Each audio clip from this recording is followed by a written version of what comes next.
Everyone, welcome to part 223 of me answering your Percy Jackson questions. If you have not seen this series before, just check the description down below. Just click it. It tells you how you can ask me questions for the series. That's the only way I will answer your questions in a video is if you ask it how it says in the description. So that being said, let's get to today's comments. We're actually doing 3 comments today.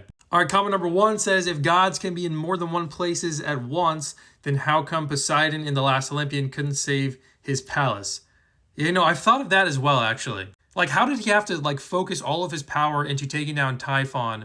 Why couldn't he have left part of his power, his essence, at his palace to defend it? I guess the thought is that either defending his palace or taking down Typhon took too much power, so even if he were to leave part of himself in one or the other place, it wouldn't have been enough power. Although he did have a ton of, Cyclopes and everything helping him take down Typhon, so I don't know. But I still feel like he needed, most of his power in one place, and so he didn't have enough for the other place, and so that's why he had to leave his palace to take down Typhon. All right, comment number 2. What do you think about the current PJO show, and how do you think they'll do for the next parts?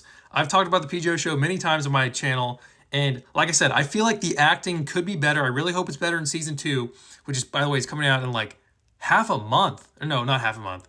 3 weeks. Anyway, I think the acting could be better. I also wish they would have casted more book-accurate characters, honestly, for every character. Also, they're just making all these changes, which I don't really understand, because the Percy Jackson books have great stories.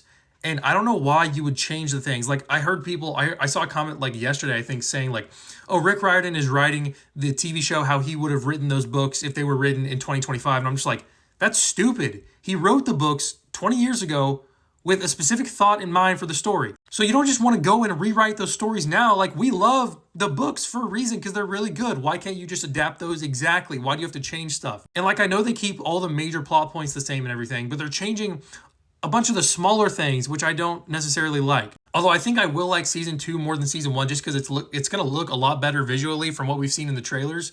And hopefully it flows a lot better. They had a way bigger budget for season 2, so that helps. Okay, moving on to comment number 3 here. Question 1, are there any Harry Potter and PJO characters you ship?